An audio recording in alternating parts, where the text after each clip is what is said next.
यदा यदा हि धर्मस्य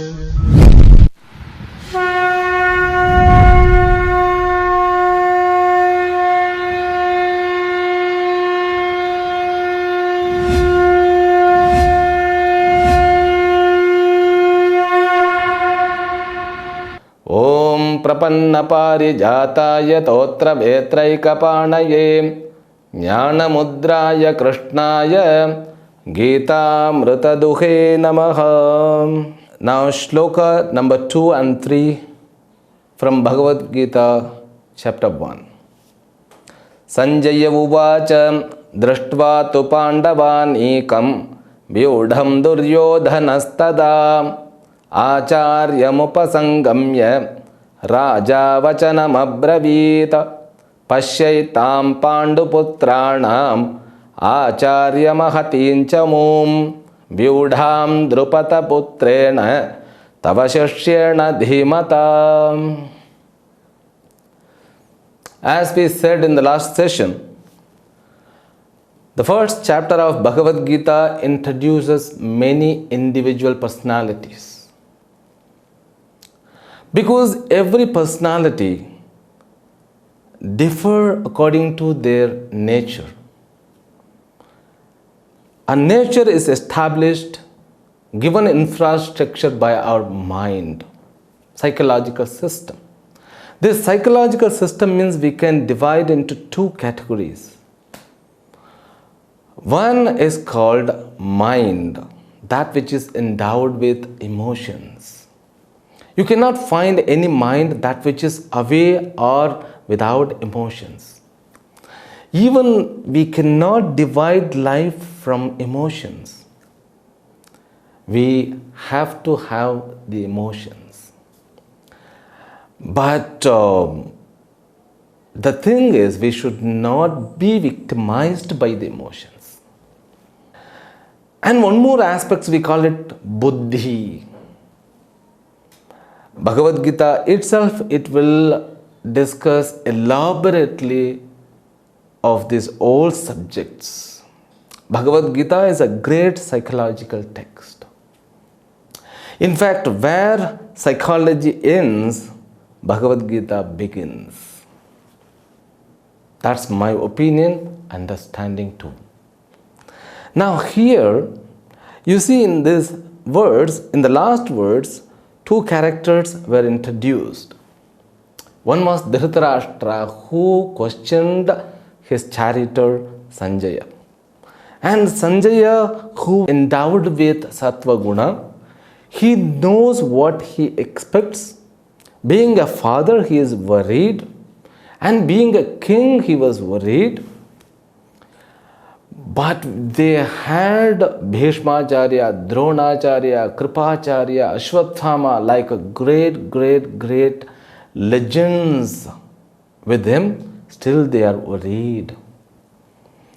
This Sanjaya introduces Duryodhana. Our Duryodhana is introduced by Acharya Vyasaji. Now, who is this Duryodhana? Duryodhana is the eldest son of Dhritarashtra. He was crowned as a king. The name Duryodhana itself, it is Dukkhena Yudhyate Asau. Very difficult to fight with him. He is that much strongest. Physically, he is very strong. But when it comes about the psychological system, so there where we have to understand who is this person. Most of the time we judge people according to their physical appearance. And if we are little bit more intelligent enough to see their outcoming, then we can judge who they are. If we have little bit wise enough to judge or to understand people according to their gunas, nature, then we will get more understanding too. Now here, so when he introduces Duryodhana, Duryodhana was approaching his Acharya, Acharya means what? Master, who taught all kinds of knowledge to not only Duryodhana, not only Kuru, Kauravas, even to the Pandus. Same Acharya, that Acharya's name is Drona. Now Dronacharya was there, but he was not the commander, he was not the Dhalapati, Senadhipati, but still he approached him instead of approaching Bhishmacharya. It shows his childishness, immaturity. Because children, when they study at school, they fight with each other and they complain to the teacher. Teacher, he is pinching me, prickling me, poking me. That's the nature of the student. It's a young kid can do it, but being a king, one should have the personality. That personality means it should know how to make the decision. It should know that which governs the understanding of all current present situation. Now we can find a similarity between his father and him. Dhritarashtra and Duryodhana, both were physically so fit, very strong people. It is said Dhritarashtra, who had the strength of 100 elephants. And he too, Duryodhana, is very difficult to fight with him. Nobody can beat. So, being a very strongest people, both of them were not having a calm and quiet psychological system. They were restless. They are restless. And they are mostly overwhelmed or victimized by emotions. Being a father, he was sitting in the courtyard and worried about son. You can see restlessness there. And where in the position, the Duryodhana is in the position to lead the army, but he is a little bit confused. By seeing these opposite people, he got something, that low self-esteem, less confident. Something happened inside. Therefore what? Like a kid, he goes to Acharya. That approaching itself shows his immaturity, lack of decision-making capacity. Acharyam upagamya. That self-esteem, the lack of confidence, that also comes as the words. That's what here, Pashyaitam, in the next words it is pointed out, Pashyaitam Panduputranam Acharya Mahatim Chamum. Oh Master, look at there, look at there. Look at the opposite side. Look at that army. Look at that huge, mighty army. But truthfully speaking, this Duryodhana's army is huger than Pandava's army. But psychologically, this person who is overwhelmed by the fear, so he cannot see the real thing what it is. Now, out of fear, he says, Mahatim Chamum. And not only that, he says, Vyudham Drupada Putrena Tavasishyena Dhimata. Dronacharya has got an enemy. That's what, this chapter, it introduces many characters, and all those characters, they have their own likes and dislikes, and they have their own vengeance. That's what the life is. Every character is connected with each other, and all this that contemporary of people have been divided into two sides. And these people, Pandu side means this Pandava side people are connected with each other, and this Duryodhana people are connected with each other somehow. There can be blood relationship. There can be friends or relatives or business relatives and neighbors all together. That's what the life is. We are not alone.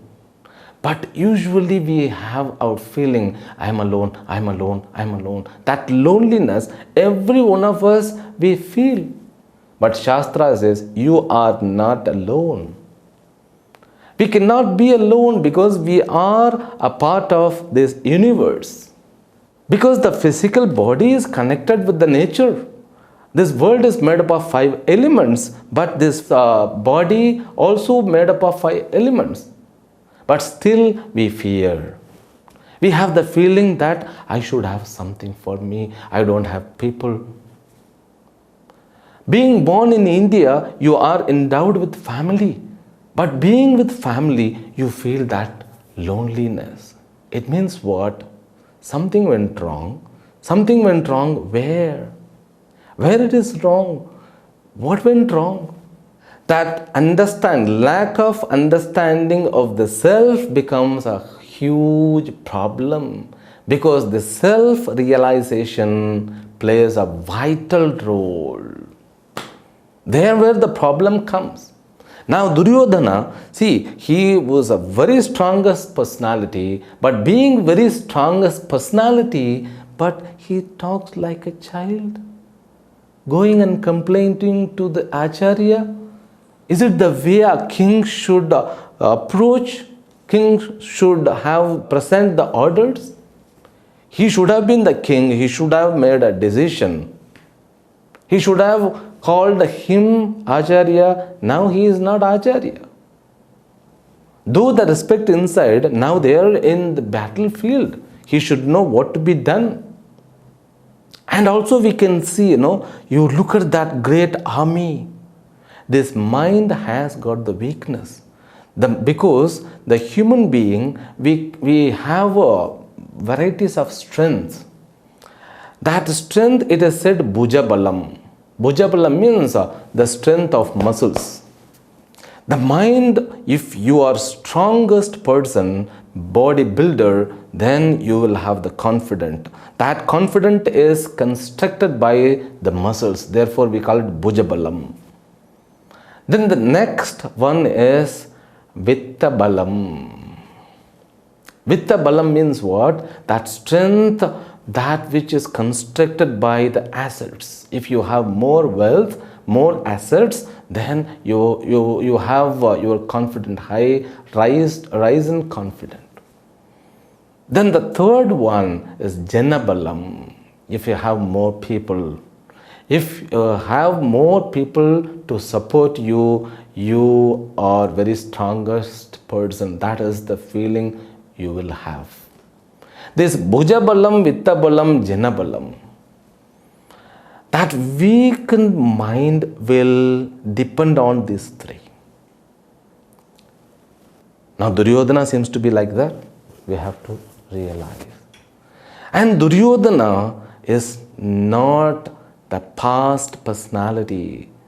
Even the mind which depends on these things, that is equal to Duryodhana.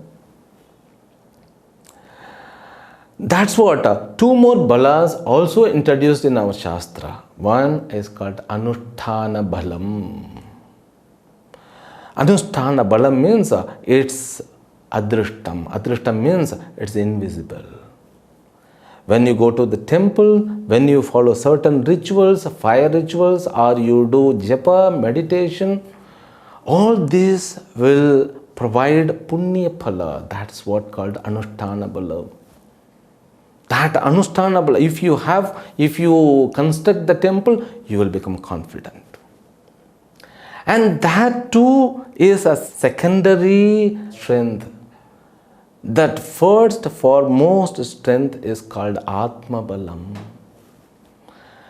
This Anusthana Balam is also dependent on karma, action.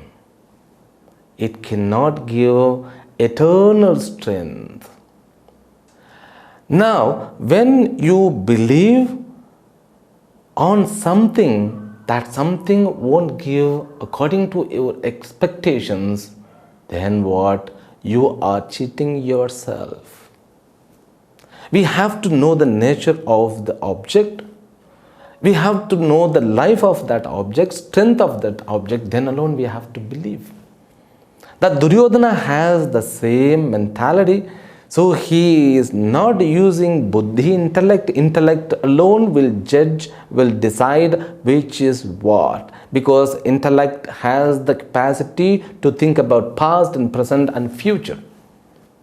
Because the experience which we have in our life, this body is, keep on growing. It will grow to be old. Now buddhi, so as you grow, buddhi should also should have that expansion to realize the factors. So when the buddhi fails, then problem begins. Now Atma Balam means that Atma Bala which is constructed by Shastra, by the realization of the self.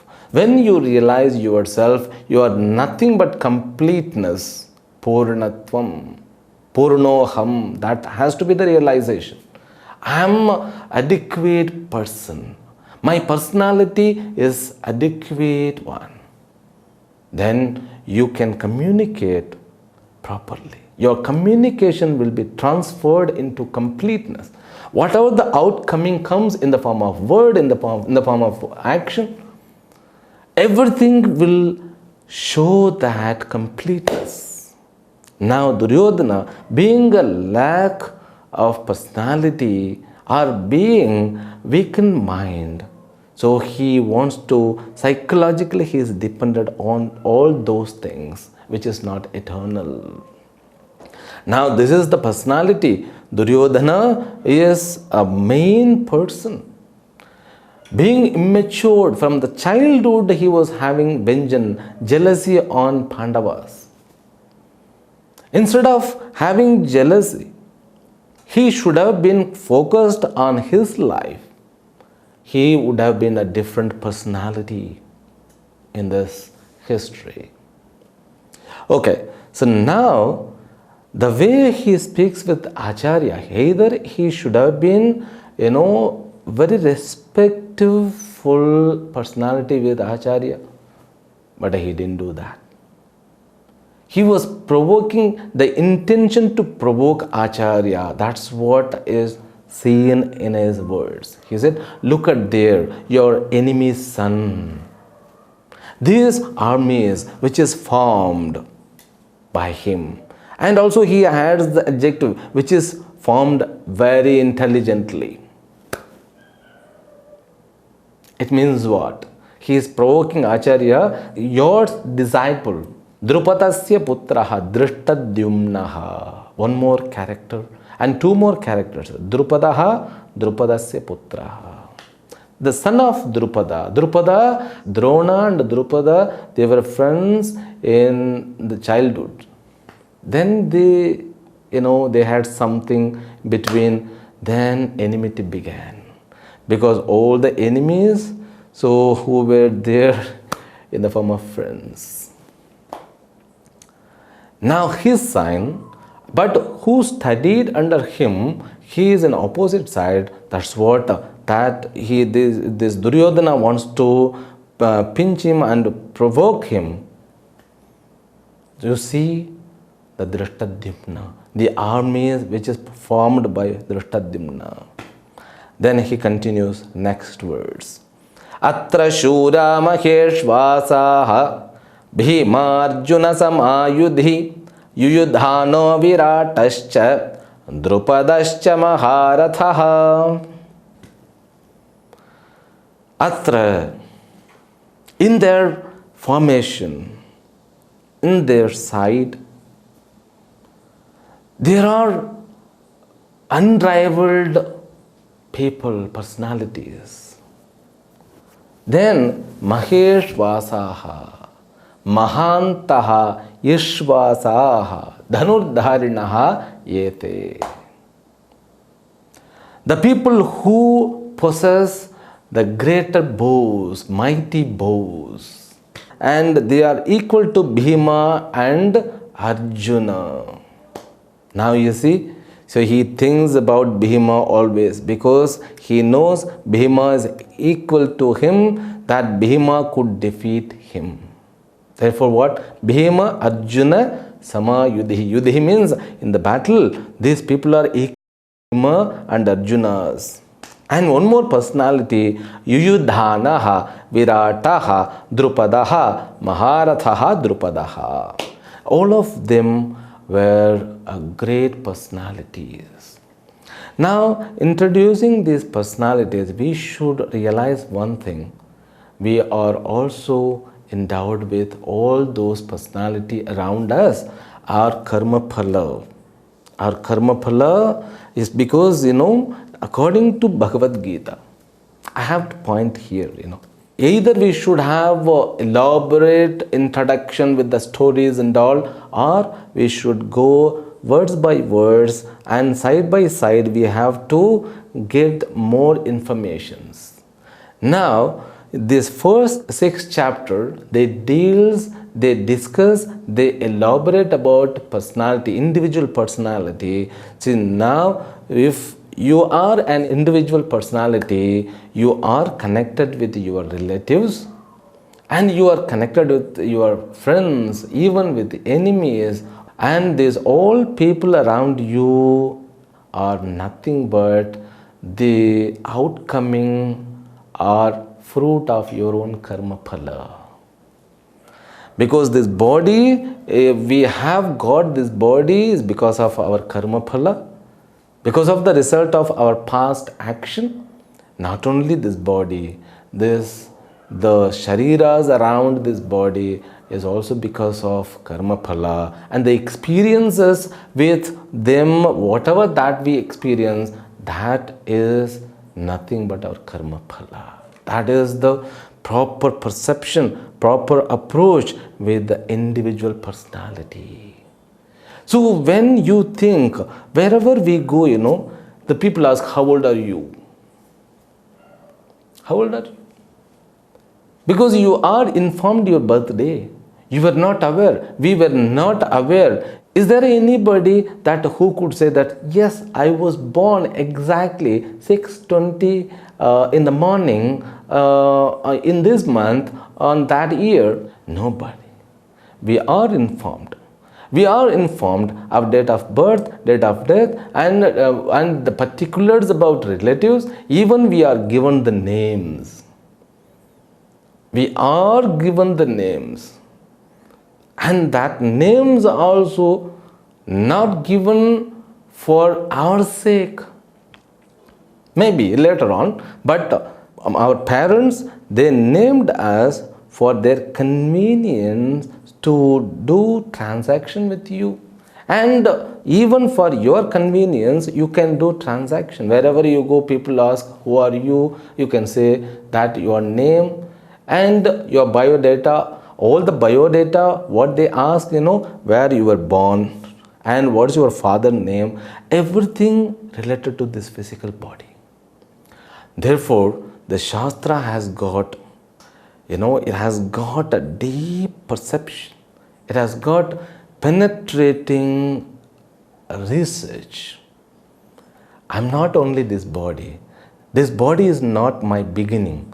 Then, what causes for these bodies to begin?